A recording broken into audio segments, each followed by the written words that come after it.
The Triumphs and Trials of an Artist by Neva. There's a small scratching noise as I move the pencil across the paper. The first time was the thing that made me question my sanity. The second time, I was convinced.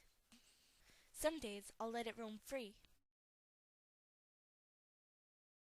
I sat in the family room chair right next to the side table, the one that boasted a swampy green lamp.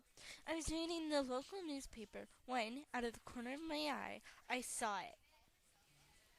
But my mind isn't wandering today. Today is a day to be drawing with care, and drawing with care requires utter concentration. The hellish lump under the rug. I blinked in confusion and snatched off my thick glasses. I looked again, squinting. Ugh, I thought, it's too blurry. I think of the many stories behind this picture. I carefully put them back on, still turned to where I thought the lump was. Once my vision returned, there was nothing. I blinked before I started laughing. I must be hallucinating, I cried. But that night, as I laid alone in bed, I started thinking, what if I wasn't just seeing things? What if there really was something under the rug? I turned over onto my side. No, there couldn't have been anything. I mentally argued with myself for the rest of the night. I hadn't slept a wink that night. When I woke up in the morning, I rubbed my eyes sleepily. I padded over to the bathroom. I looked at the mirror, and I noticed that there were dark circles under my eyes. I started to cry softly. Why? I said. Why did this happen to me? First I so hallucinate, then I can't sleep? What? And I suddenly feel content. I secretly let my mind and pencil wander. I think to myself, what should I change? I started to cry harder. Why? Why? I kept repeating why as I cried out.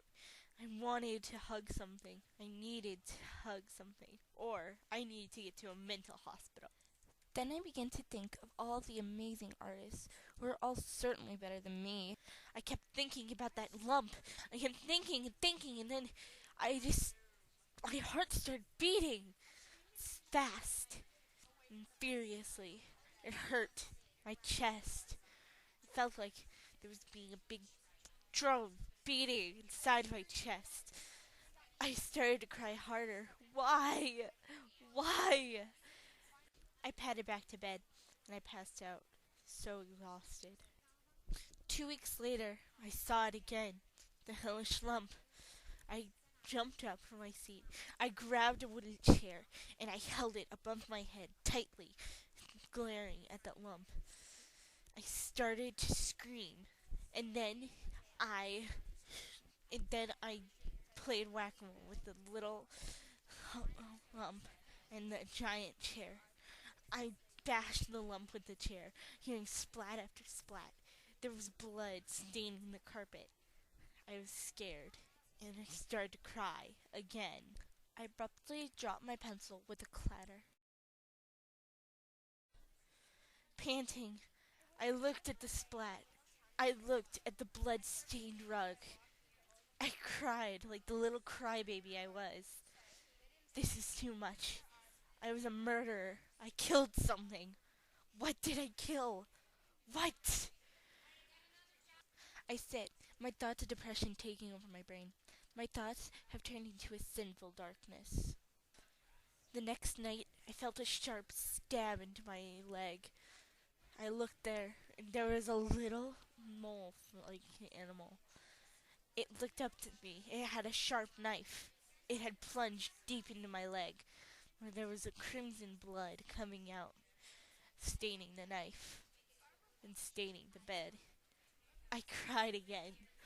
Please, leave me alone, I cried. Please. The mole just looked at me, and then he took the knife out. I cried out in pain. He took it, and then he decided that he was going to hurt me more, apparently. And then he went up to my chest and plunged the knife deep into my heart. I screamed and died an hour